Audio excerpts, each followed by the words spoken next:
What's going on, everybody? Welcome back to the Total Takedown UFC Vegas 106 edition. On this show, as you guys know, we go over and under looking for angles to make some cash rather than just picking a side. We did that on Monday. Check out the live tab right here on YouTube. Go take a look at that. And then also, Santino from Fight Ready actually invited me to come on his podcast. So I broke the whole thing down again for you guys. Go check out his show and make sure you support them over there as well. Big fans over here.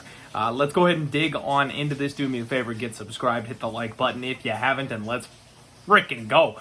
First total I want to talk to you guys about. Less of a pick and more of a warning. The first fight of the night, we've got Tisha Pennington taking on Luana Pinheiro. And we've got a 4.5, not a 4.5, 2.5 with a minus 475. That's how I got there. Sorry about that. I had a couple too many caffeines today. So we've got the over 2.5 at minus 475. Your classic women's MMA type of numbers. Guys, don't parlay this total up and over. I think people are going to do that this week, and it might hit, but I think you're going to be sweating. Luana Pinheiro is a quitter. She's a quitter. I wouldn't be shocked one bit if she is just ready to hang it up and phone it in on her UFC career. She's 0-3. She's fighting for her life. And I know Tisha Torres doesn't finish anybody, right? Like, she doesn't finish anybody. But Luana Pinheiro has a bad gas tank and quits mid-fight. We've seen it before, and if this is her last UFC fight, she's got one foot in the grave. Maybe she goes hard to start early, and then she gasses herself harder than normal. Maybe she's just ready to give up by the time it's done and over with. I think there's a real strong chance that Tisha Pennington wins this fight inside the distance by knockout towards the end of round 2 or in round 3 when Luana's just had enough. So just don't play this minus 475 over 2.5. Yes, Tisha Pennington by decision is the most likely outcome for this fight. But, just saying, there's softer spots to be had. I actually think the round 3 sprinkle, this isn't the prop show, but the round 3 sprinkle on Tisha is the way to go. The real total I want to talk to you guys about is Hyung-Sung Park and Carlos Hernandez. Over 2.5, minus 250. I think this one is almost parlay worthy. Carlos Hernandez ain't finishing anybody. And Hyung-Sung Park, even though he's a road to UFC guy, even though he's one of these guys I want to probably fade when I get the opportunity to, he's extremely young, he's extremely physical, and we've seen exactly that work against Carlos Hernandez in the past. Now, Carlos, very tough, very durable, hard to submit. So even though I think Park will be able to do what the rest of the Asian, the Asian gang did to this guy every time they get him in the cage with one of them, I do think he's going to have to control him. He's going to have to grind out maybe the first 2 rounds and then survive round 3. So I do think this is going over at minus 250. That'd be the way that I would look. Yadir Devali making his UFC debut, taking on Conor Matthews. Now, Conor Matthews has back-to-back KO losses in the UFC, you guys. He is not UFC level off Dana White's Contender Series. This is his last fight in the organization. He will be getting his walking papers after this one. And I think Yadir is going to send him flying. Whether it's a submission, whether he just cracks him on the jaw, I think Conor Matthews comes out blazing in this fight, trying to win this thing early because, frankly, he's going to have to. And if he can't get it done early, he's a dead man. So I completely see this fight going under, and I don't think the 2.5 is correct. The plus money on the 2.5, very enticing, something I might actually get to at some point this week as a play.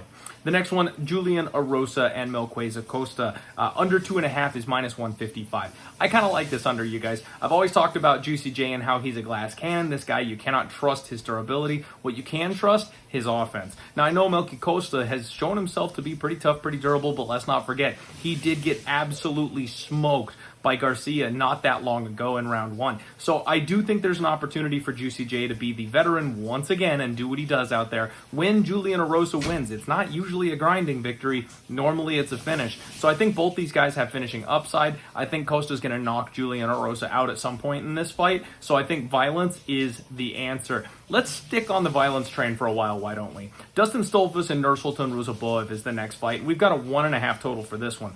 Under 1.5, minus 125.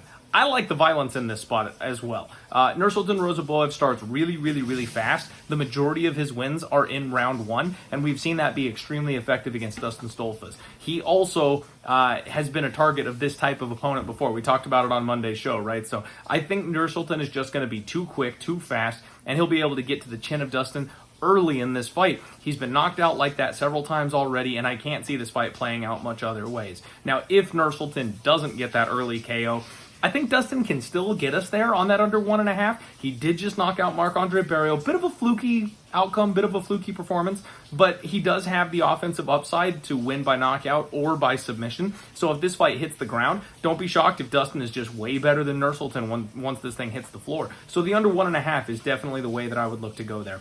The last total I want to bring to you guys here today, Rodolfo Bellato and Paul Craig. Once again, we're going violence. 1.5 total, under is -130. That's the way to be for me. Paul Craig is moving back up to 205 pounds. Not sure it's a great career move. Rodolfo Bellato is a guy that really goes life and death with everybody. We've seen him hurt by two of the worst guys in the division, but we also know he's got unrelenting power and he does nothing but force a fight. So he's going to make Paul Craig fight with him. The only way I see this thing sliding over the 1.5 is if Bellato's submission defense is good enough to hang with Paul Craig, and he ends up like body triangled or something like that, and we squeeze our way into round 2. Because if Bellato is coming forward and striking, I don't think Craig can handle this guy. If Craig is getting this guy on the mat, reversing him, getting on top of him, looking for subs and ground and pound, I don't think Bellato is going to be able to survive that. So I've got a hard time seeing this thing complete 2 rounds no matter who is in the driver's seat.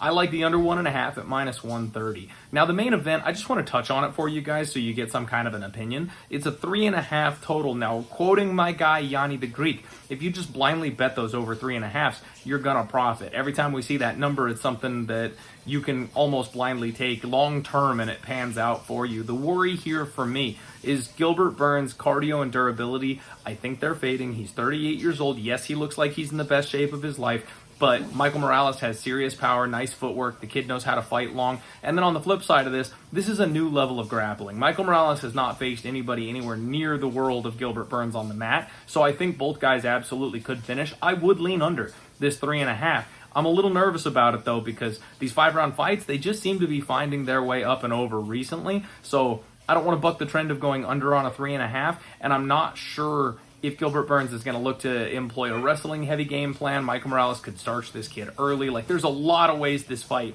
plays out differently. So I will say under 3.5 for the main event. I'm not sure I'm making that any kind of a solid play. I'm mostly just mentioning it for the sake of the show. That's the total takedown, you guys. Thank you very much for watching. Tune in for Clint's Hot Props coming to you very, very soon. And of course, we'll see you Friday for the undefeated post-weigh-in show. Let's roll.